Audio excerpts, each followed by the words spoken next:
Nowadays, protests are triggered in Iran.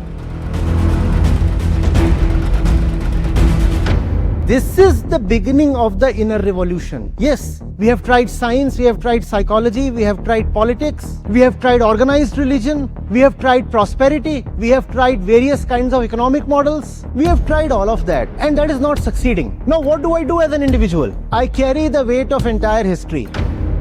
But if we see Iran, I was reading the news and like their protests have been brutally crushed. We don't know the exact numbers of people that have been murdered or killed. So what could be the way how the light would reach to them? The entire flow of all the revolutions in history is out there, and we are standing here observing all of that. No. Today we are having this discussion as a living response to what is happening across the world, right? So we are not outside of that, we are inside that.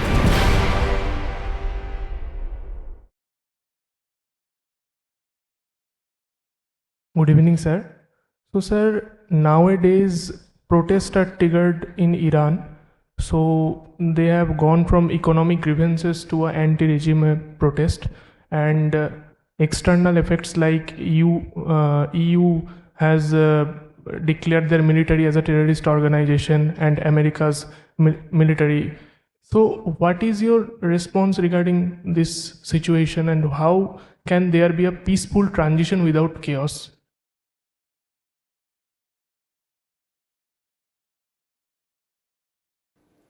You see, you can have a seemingly peaceful transition on the surface, but the chaos will still remain. Because the chaos is much deeper than what you see on the surface.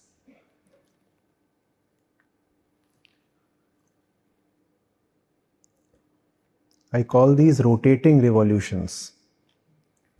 1979, the same Iran, the same streets, they were protesting against the Shah, Muhammad Shah Raza Pahlavi, the Islamic Revolution. And many of the grievances that were held against Shah, that dictatorial regime, are interestingly very, very similar to the grievances that the protesters today have against the Islamic regime. Then there was the secret police. The Shah had a secret police. Today you have the moral police.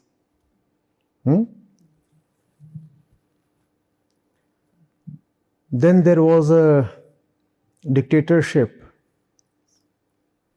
that was seen as leaning heavily towards Western powers and the US. Today again you have a theocratic dictatorship that is seen as leaning away from the Western powers. There were economic grievances then, there are economic grievances even today. There was a feeling of loss of national pride and dignity then, in terms of being subservient to Western interests. Today again there is that feeling, because all of Iran's proxies in Gaza, Iraq, Yemen, Syria, many places, Lebanon, they have been demolished, and the US and Israel were able to bomb Iran with impunity just the last year. So again there is that same feeling of loss of national pride. So what is happening? Something very interesting. revolutions keep happening. Revolutions aim to demolish some external system, but the revolutionary,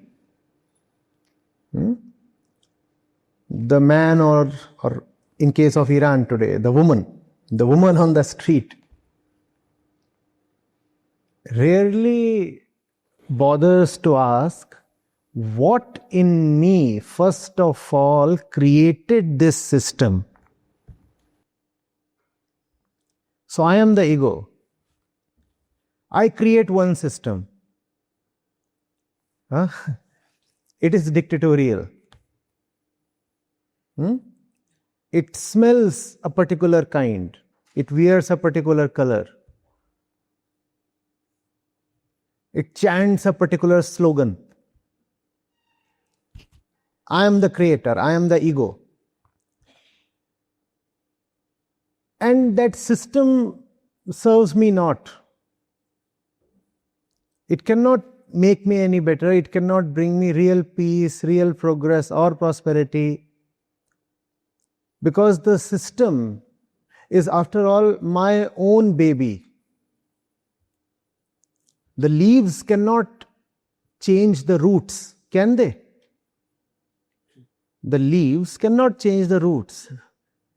If the revolution itself is a product of an unexamined ego, the revolution, no revolution ever, it's not limited to Iran, no revolution ever can bring lasting peace or freedom.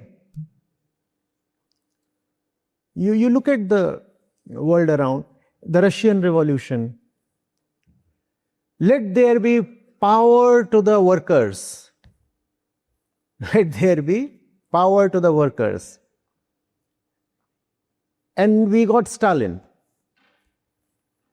And there was a greater concentration of power in Stalin's hand than even the Tsar had.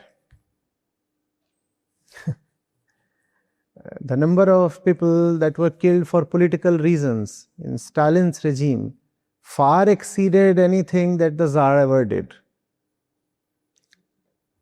Russia, they wanted power to the workers. China, they wanted power to the common man, to the farmers. They said, no feudal lordships, please. So they had the Chinese Revolution and they got Mao. And we know the number of the millions of farmers that were killed, not directly, but due to flawed policies. So that's the game that the ego plays. And the ego is an expert at playing this game. First of all, clamor for democracy. We want democracy, we want democracy. Right? And then, no, democracy is the root cause of all problems. We are suffering because of too much democracy.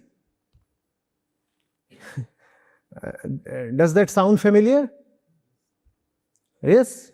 When a colonial master is there, then you say, we want to be the creators of our own destiny. We want democracy. And once you have democracy, say, we are lagging behind China because we have too much democracy.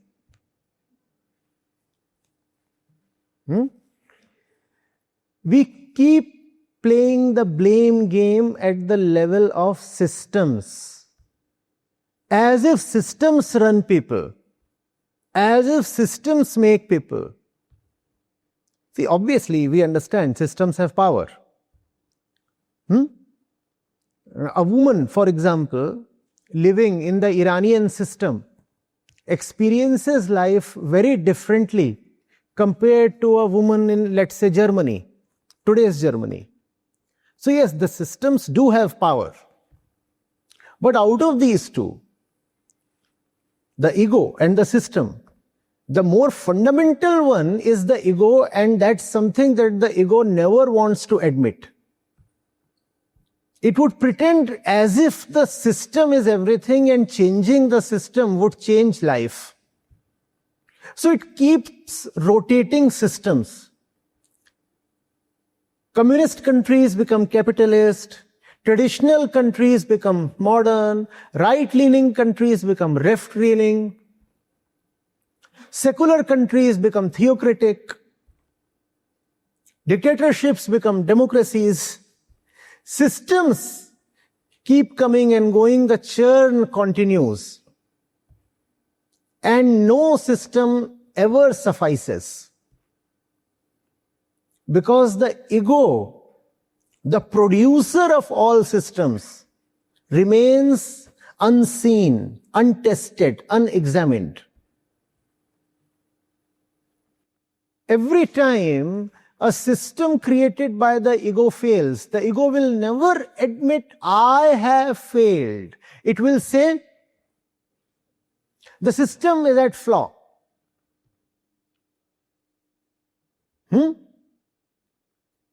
Therefore, death to the system. Death to the system. Death to the system. It will never say, I am the fundamental culprit. And unless I look into the mirror, unless I look at my own flawed assumptions and hollow existence, I will keep producing one system after the other that serves no good. See, the ego clamors for freedom, right? Iran today, we hear woman, life, freedom, and many such things. Equally, you see, when the ego is given freedom, it cannot handle it. Because freedom implies responsibility. Therefore, when the ego is actually given freedom, it starts asking for support. It starts saying, oh, this is too much load to bear. I don't want so much freedom.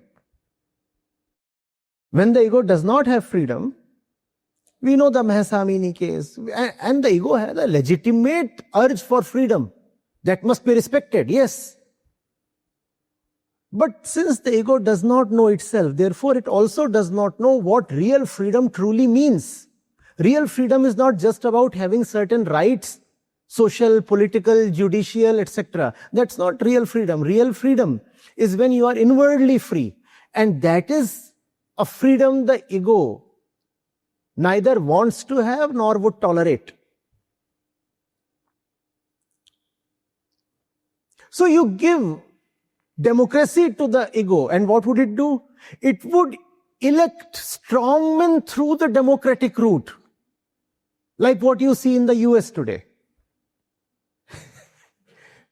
Because the ego cannot really carry freedom. Therefore, it will vote those to power who limit freedom. It is so interesting. Using freedom to vote for those whose very agenda is anti-freedom.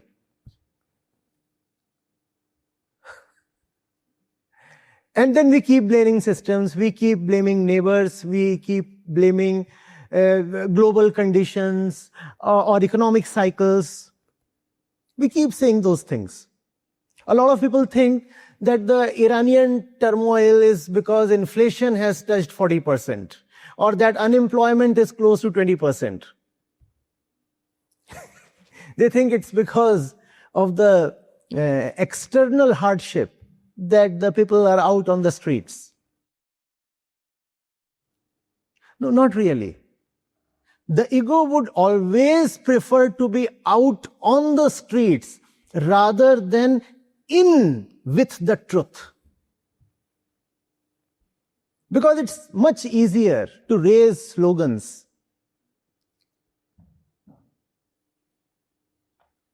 and roll down shutters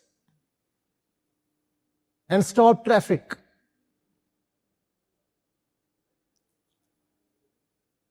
and carry out processions. It's much easier to do that. The far more difficult thing is to have some self-knowledge. And that self-knowledge is the biggest revolution. But that's the revolution the ego would be deeply afraid of.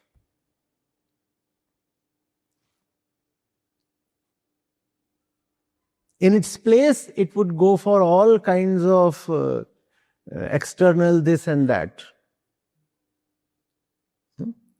It's not about countries, it's not about systems.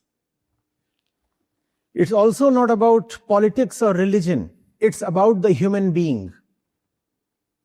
When you are bored or restless within, do you actually attend to your inner state and want to find out what's going on? Or do you rather choose to stroll out to a mall, buy something, watch a movie,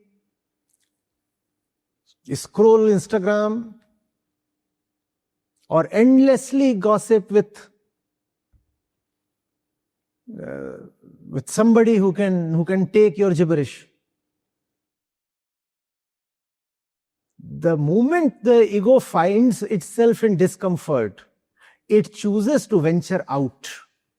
Whereas the root of discomfort is within. Does that mean that I am being anti-revolution? No. On the contrary, I am asking for a complete revolution. The revolutions we have had, the French, the Russian, the German, the British, the American, they have all only partially and superficially succeeded, if at all. A complete revolution means an inner overhauling of the human being. That's what is needed. That does not mean that we should not challenge the outer systems. Yes, the outer systems too must be challenged. But just challenging the outer system would never suffice. It's rather a distraction. It's entertainment for the ego. It provides a kind of self-ingratiating consolation. You see, I'm not weak. I'm not a coward. I did something. And what did I do? I chased something on the outside. I'm not a coward. I'm not dishonest either. I chased something on the outside. And yes, obviously, we do want external change as well. Definitely. We don't want an external system in which women can't even come out with their hair flying. Mahsa Amini had to die for it. We don't want external systems in which basic social freedoms are curtailed. So obviously, external systems too must change. But external change is less than half the job done. A total revolution would mean the internal system has to change, and from that cleaned, renewed, refreshed inner point, great external systems would arise. We need not predict in advance what kind of external systems would arise. Maybe the need to have a strong structure, a binding architecture of a system would itself diminish. Maybe that's possible. It's possible that when the human being awakens, the very need to rely on an external architecture diminishes. Even that is possible. But that may diminish, that may not diminish, we do not know, and we need not bother about that. The more important thing is, let the revolution start from here and then proceed inside out.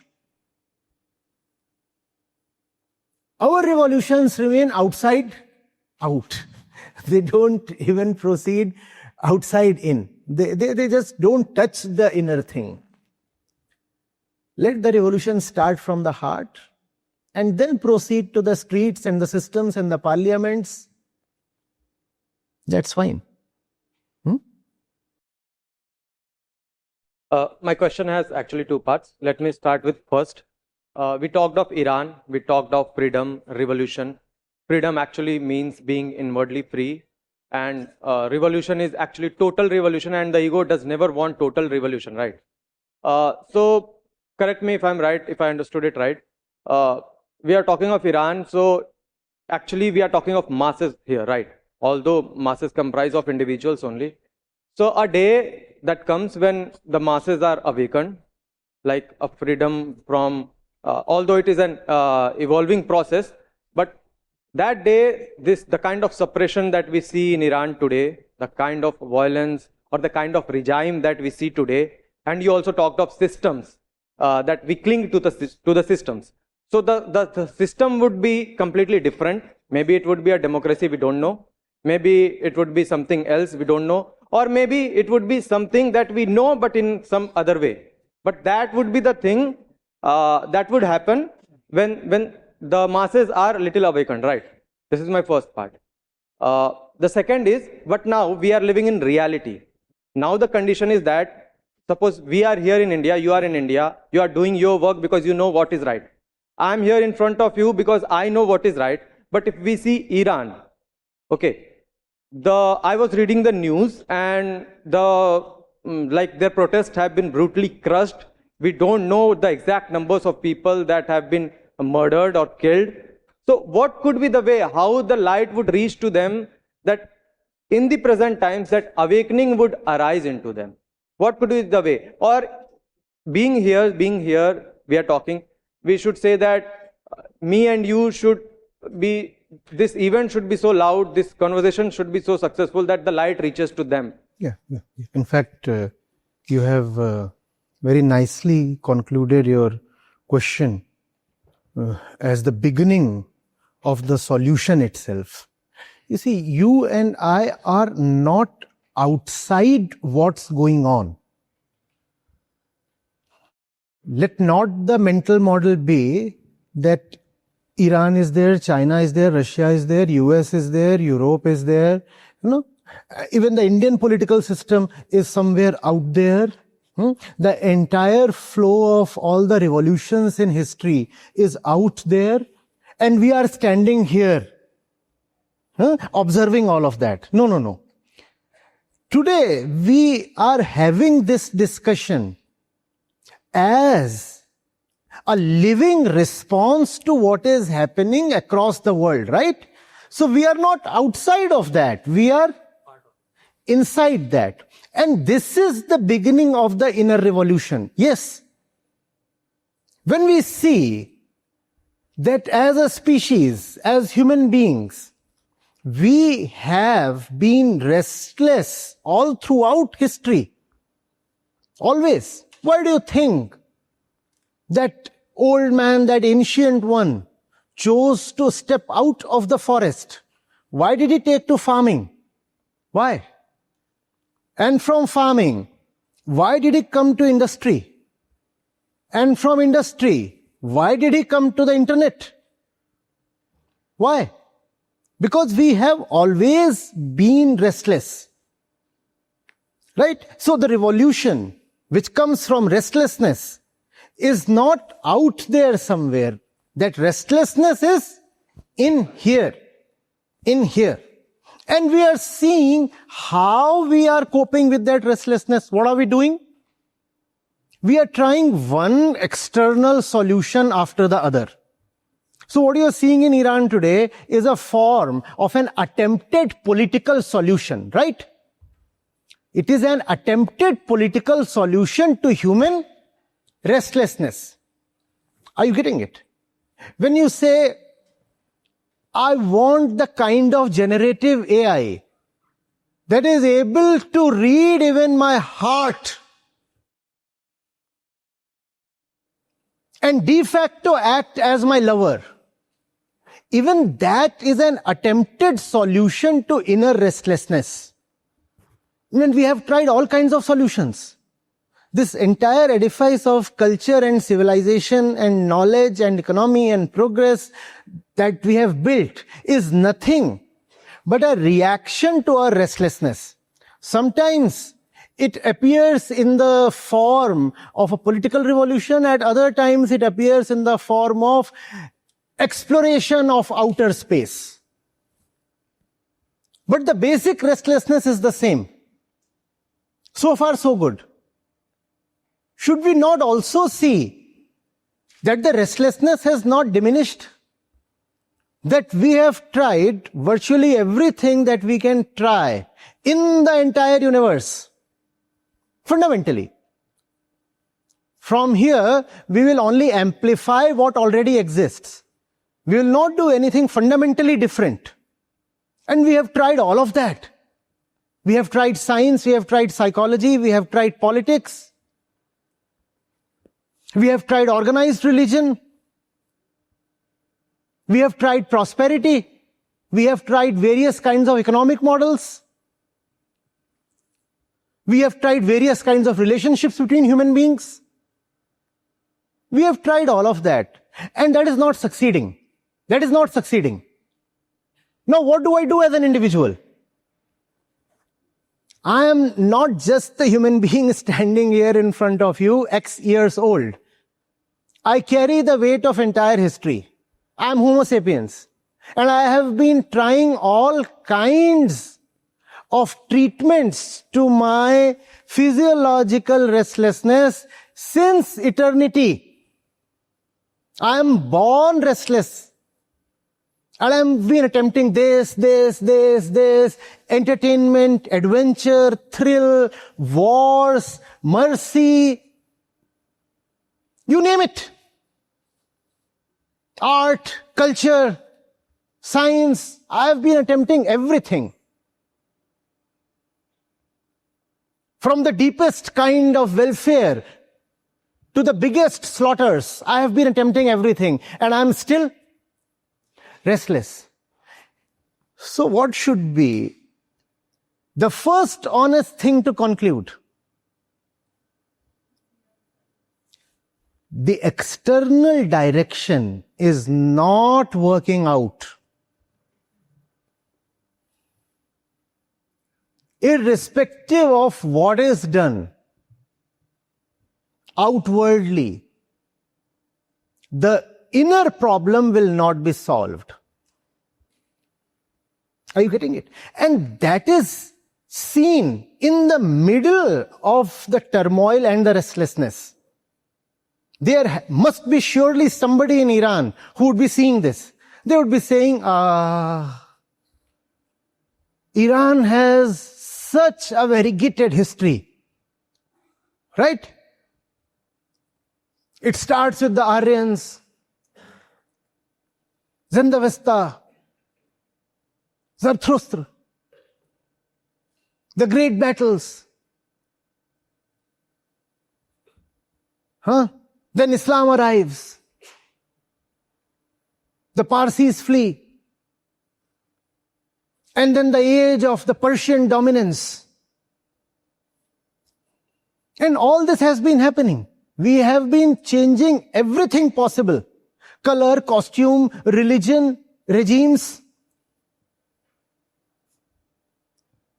Then we had the Shah.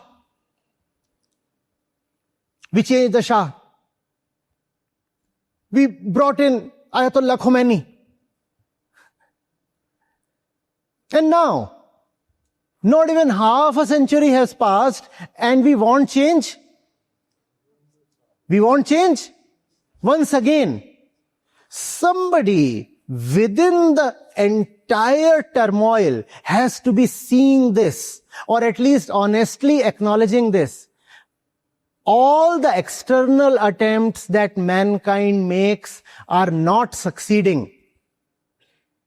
And that is what the man in the middle of the turmoil has to honestly see. We are not outside the happening, we are within the happening. Therefore, we must be able to see We have been trying everything, but see where all that has brought us. The doomsday clock was very recently reset. I think just this month itself. And you know how far it is from catastrophe? How many seconds? Just 85 seconds. That is what all our external efforts and revolutions have given us. No other species eats away their own home, their own planet. We have done that. Look at the US. Look at how he has walked out of all climate deals. Look at how nations are again talking the language of nuclear testing and proliferation. Obviously, whatever the human being has done in the outward direction to gain peace, freedom, whatever, all the nice words, that has not succeeded. Far from succeeding, it has brought us to the very edge of disaster. Don't you see where we stand? Youngsters here, most of you, don't you know what the climate catastrophe means? You know that, right? Because you are the ones to face the consequences in your lifetime. Very debilitating consequences, very unprecedented consequences. That's what the external strife has done. And once you see that, what do? You say, wait. Before I take a step in this direction or annul this and move in this direction, I must first of all know who the mover is. Otherwise, the fact is I have tried all 360 degrees. There is no direction that the human being has never tried. We have tried everything, and yet we remain discontented within. Therefore, now I need to try out the only direction that still remains to be tested. And which direction is that? The inner direction. Who am I? And why am I so restless? Do I even know where I am coming from? Why must I be a slave to my opinions, or likes, or desires? Do I have in me to go to the root of my own instincts? Right? And a revolution, external disorder, is a great place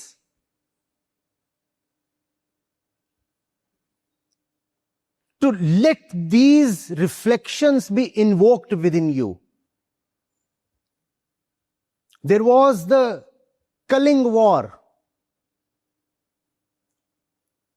and that served as a mirror to Ashok, because he sat there and said, no.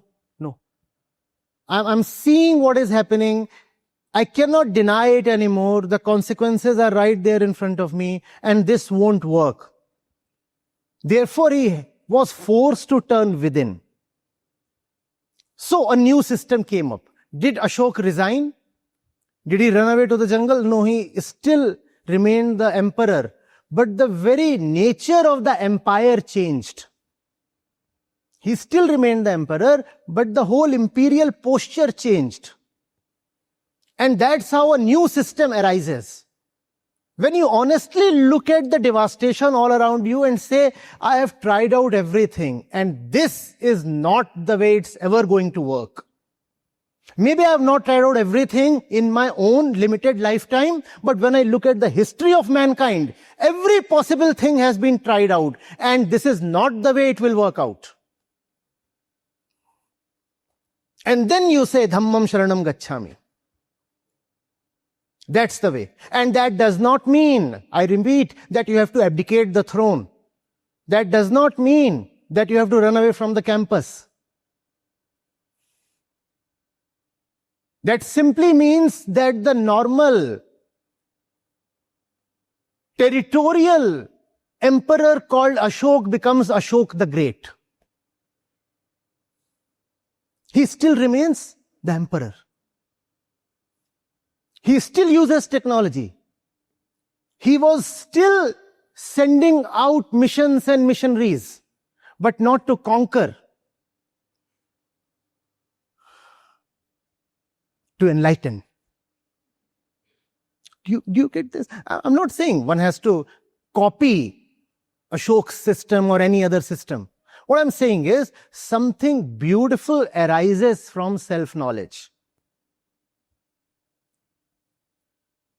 What its nature would be, we cannot predict. But what is certain is we can dismiss that which is surely not succeeding. What is not succeeding? The outer revolutions, the outer efforts. Let us conquer new continents. When we cannot conquer new continents, we want to conquer new planets. Let us have more to eat. In having more to eat, we have wiped out 75% of wildlife from the forests. You all know that, right? The rate of extinction of species, 100 times more than the natural rate. It is obvious, it is common sense to see that the external movement, that the external hustle is very counterproductive. And that's when you see that the inner revolution is needed. Sitting in the middle of the chaos, sitting at the center of the ruins, and seeing it all fall and collapse all around you. That's when there is this unmistakable realization, this won't work out. Not on moral grounds,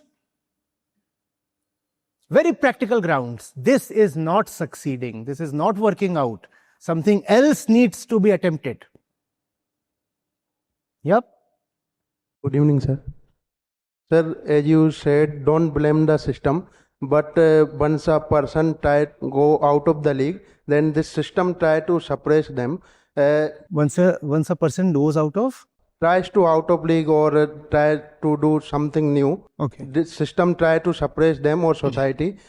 So isn't it confusing? So my question is that, is society sick because individual are confused, or the individual is confused because the society is sick? See, it's a mutually reinforcing relationship. The ego builds systems to sustain itself. So if you say the systems are sustaining the ego, you are right. You are right. But that does not mean that systems created the ego in the first place. The ego does not come from any external system. If you want to know the origins of the ego comes from your basic anatomical system. The ego comes from this physiological system. And then it creates a lot of systems outside. The family system, the education system, the political system, the religious system, and all kinds of systems. Systems of trade, commerce, all kinds of systems. If you want to know which one is more fundamental, the ego is more fundamental. Yes.